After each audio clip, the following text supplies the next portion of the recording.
आता माझ्या आधीचे जे दोन वक्ते झाले त्यांनी आपल्याला अगदी सविस्तर इतिहास सांगितला आहे. प्रमोद भाऊंनी तर अगदी सविस्तर इतिहास सांगितले आहे आणि आत्ताच्या ज्या घडामोडी आहे त्या सगळ्या आपल्याला ढगेताईंनी सांगितलेल्या आहेत. खरंच आपल्याला यावेळेस महाविकास आघाडीचं सरकार आणायचं आहे. ते का आणायचं आहे हे आत्ताच ताईंनी सांगितलं आहे.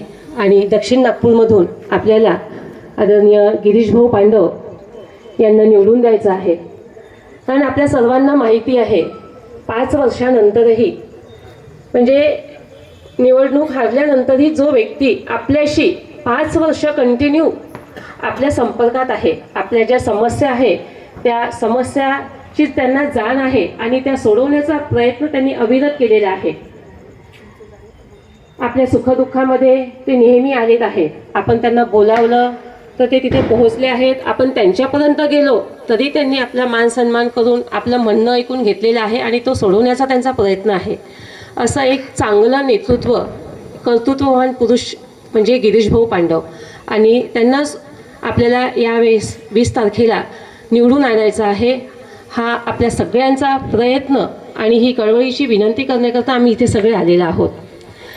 आपल्या सगळ्यांनाच माहिती आहे ही प्रचार आहे, प्रचार सभा आहे, प्रचार सभा संपेल.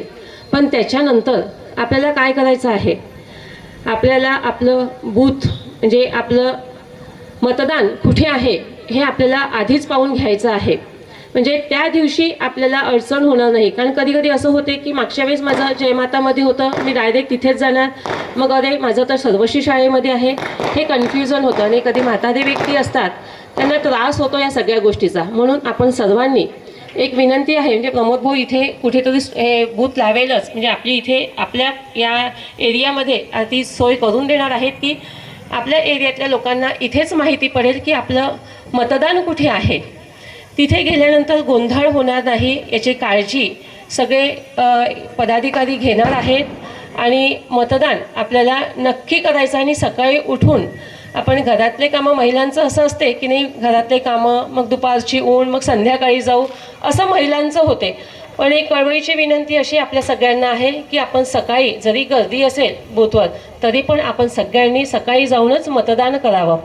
कारण संध्याकाळी म्हटल्यानंतर मग वेळ होऊन जातो, मग आपलं मतदान राहून जातो. कारण मागच्या वेळेस विकासभाऊ ठाकरेंच्या वेळेस खूपसं असंच झालं. आम्ही बूथवर बसलो, अगदी शेवटल्या टप्प्यामध्ये खूपसे लोक येतात आणि त्यावेळेस गेट बंद होऊन जातं. म्हणजे आपलं जे मतदान आहे, हक्काचं मतदान आहे ते होत नाही.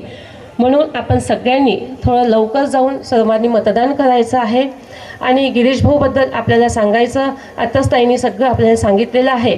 एक चांगलं नेतृत्व, एक कर्तृत्ववान पुरुष आहे जे आपल्याला आपल्या समस्या जाणून घेणार आहेत, ऐकून घेणारं व्यक्तिमत्व आहे. आपल्या भागाचा, दक्षिण नागपूरचा विकास ते नक्की करतील. जे उर्वरित कामं आहे ते करणार आहेत आणि मला विश्वास आहे. कारण मला 2 वेळा आपण सगळ्यांनी निवडून दिलेलं आहे. तुमचं प्रेम, तुमचं आशीर्वाद हा माझ्यासोबत आहेच. तसंच आपण गिरीश भाऊसोबत पण आपला मतदानरूपी आशीर्वाद आणि आपली कौतुकाची थाप ही भाऊसोबत ठेवावी ही विनंती करायला आम्ही पुन्हा आपल्यापुढे आलेलो आहोत. आपल्या सगळ्यांना विनंती करते की येत्या 20 तारखेला नंबर 2ची बटन गिरीश भाऊ पांडव यांची 85 बटन दाबून आपल्याला त्यांना प्रचंड बहुमताने निवडून द्यायचं आहे. हीच कळवळीची विनंती करते आणि थांबते. जय हिंद, जय महाराष्ट्र.